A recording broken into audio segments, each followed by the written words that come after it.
Ever stared at a blank door completely stuck on how to start a song? You are not alone, my friend, and in this episode I'm going to show you a technique that uses a reference track to banish writer's block and kickstart your music production and songwriting no matter what door you use. You're listening to the Inside the Mix podcast with your host, Mark Matthews.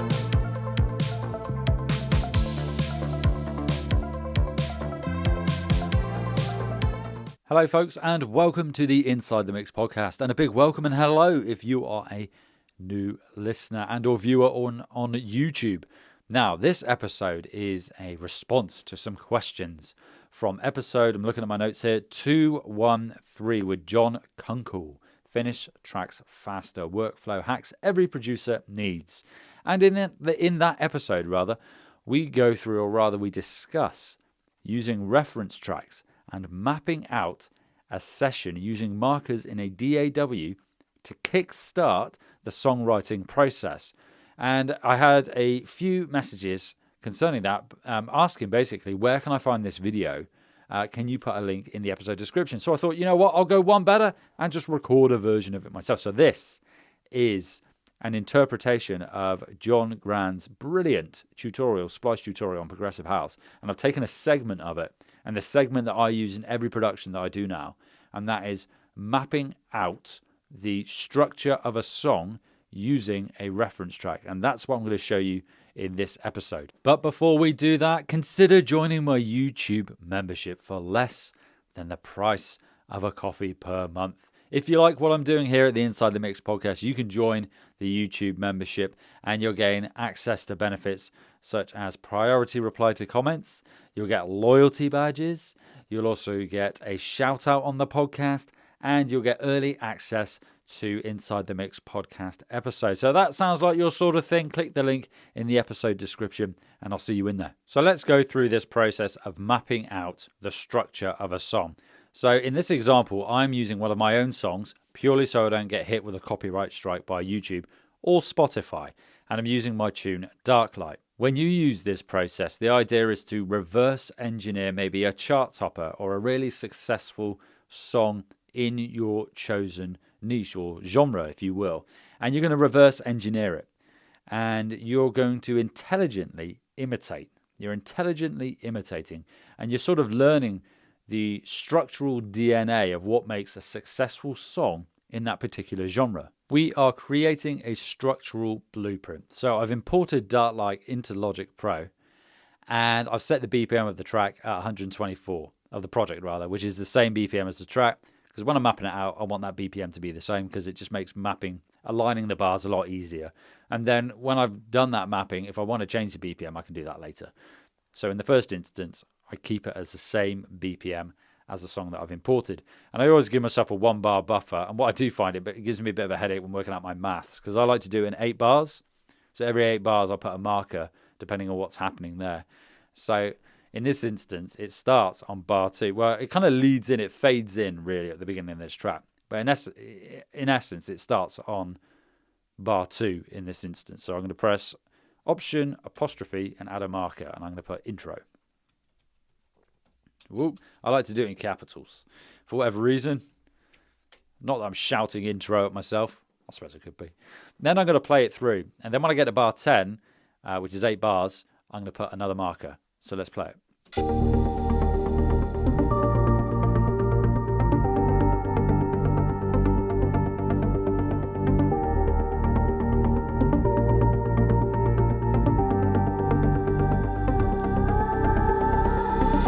Okay, so this is bar 10. I'm going to get it. It's not exactly. I'm going to move the playhead, apostrophe, comma, and this is going to be intro 2.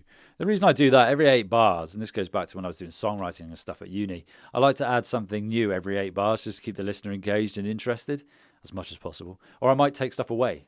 Don't always have to add. You can take stuff away as well. Night and day. So I'm going to play it for another 8 bars. So we're going to get to bar 18, and then it should, if I remember rightly, it's my own song, go into verse 1.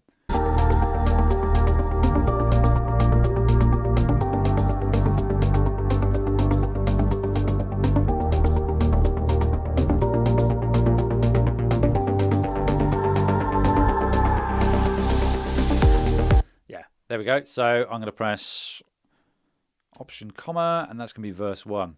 Now, a little tip for you here, folks. If you want to quickly navigate between markers in Logic, you got Option, comma, and Option, period.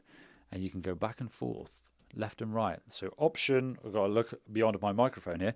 Option, comma will go left, and Option, period will go right. And then it's Option, apostrophe to add a marker. A little tip for you there. Quite good. So we'll play on now. So we're at verse.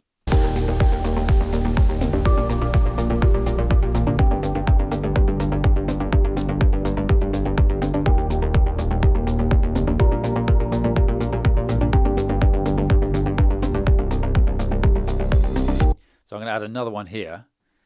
Ooh, I've lost my bearings. I'm going to add another one here. I'm not going to go through the whole track. I'm just going to map it out into like the chorus. We'll go through the drop in the chorus just so you can get an idea of what you're going to do here. And I think I might have put that in the wrong place. I pressed the wrong button. There we are. And this is going to be verse 2. Ooh, I like my capitals. I mean, you can change the colors of these as well. Make it easier to see. So we are now at bar 26. So let's play on. Phantoms in the dark.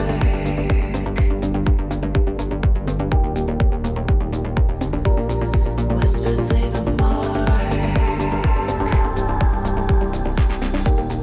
Okay, so I put another marker here. I mean, when it comes to the naming conventions, you can change these if you want. You might end up calling it build or something else. But the idea is you're giving yourself a structure. Phantoms in the dark.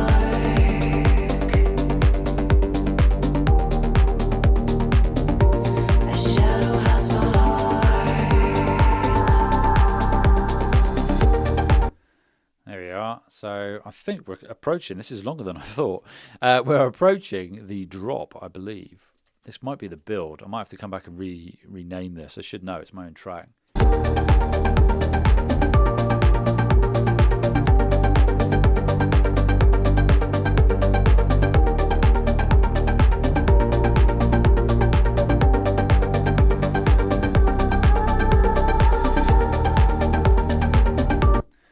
I just remembered, I don't think there is a build in this one. So it goes on, if I remember rightly. I've got it mixed up with another song. So I think I'm going to put verse 5 here. I'm probably going to need to rename these because I've just realised that there isn't a chorus in this. I think it goes into a drop. Let's continue playing it. I should know it's my own song.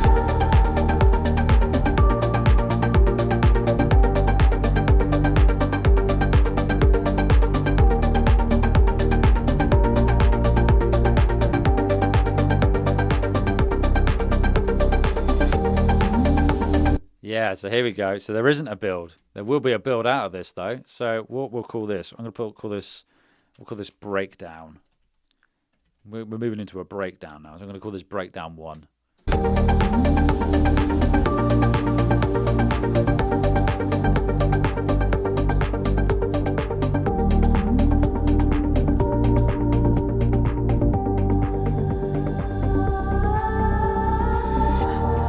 There we go. We'll call this, I mean, you could call that drop, I guess. But I'm going to call it breakdown for now. I'm going to call this one breakdown 2. Yeah. Oh, breakdown 2. Phantoms in the dark. Whispers leave a mark. I'm going to call this build. So we're going to move on to a build now. So I'm going to call this build. Whoa. Build 1. Phantoms in the dark.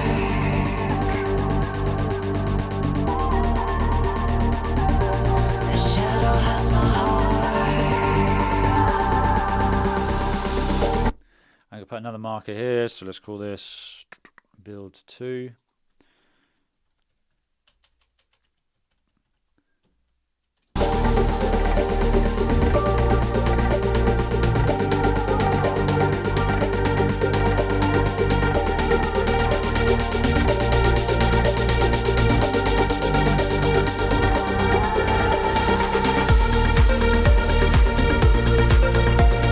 And then this is the drop. I remember the song now. That is the drop. So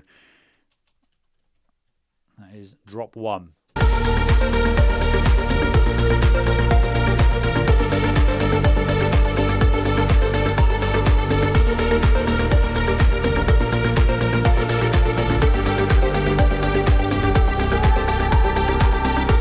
And we'll put drop 2 there. Now, I'm actually going through it all. I said I wasn't going to, but I'm doing this because I totally forgot the structure of the song.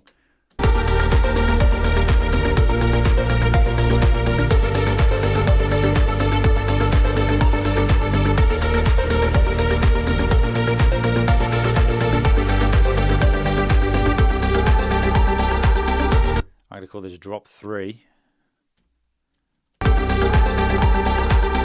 Sorry, folks, I pressed the wrong key there and I opened up loads of other stuff that I didn't want in Logic. So where were we? Let's go find my bearings. 98. Yeah, I don't know quite what happened there. I pressed the wrong key. Drop 3.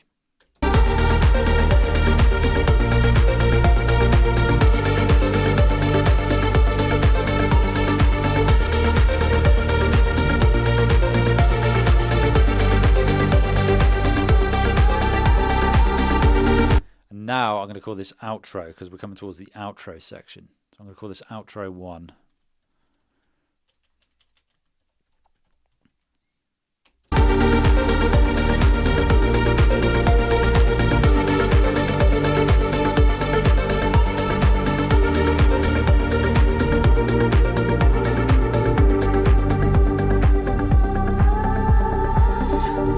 And then I'm going to, this is the final one. This is going to be outro 2. I don't know why I just don't leave the capital on. It's force of habit to turn it off. Capitalization.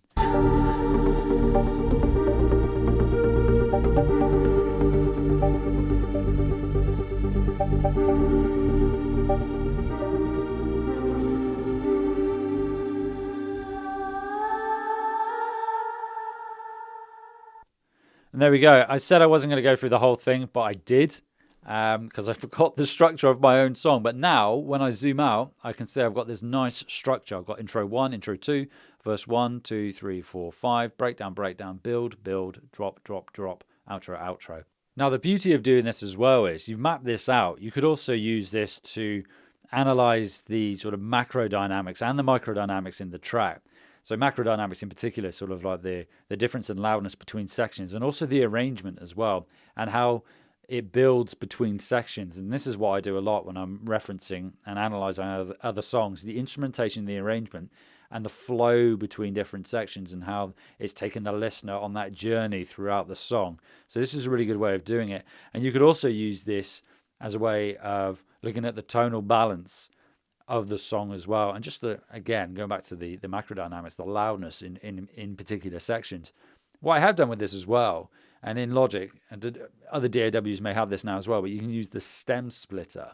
So you could do the stem splitter function and then even analyze it further and think, okay, I've broken it down into sections, and now I can use the stem splitter and really dig into the individual track groups themselves in terms of what's going on in each section, and use that as a launch pad for your productions yourself. Use the reference track as a launch pad, not as a cage, and personalize it to your particular taste. The idea is, as you move through the production and the arrangement and basically the production of your track, you are going to gradually stop referencing the reference track's arrangement, if that makes sense. You might come back to it when it comes to mixing and mastering, but ultimately, the further you get into the creation of your own song, the less you'll be paying attention to the reference.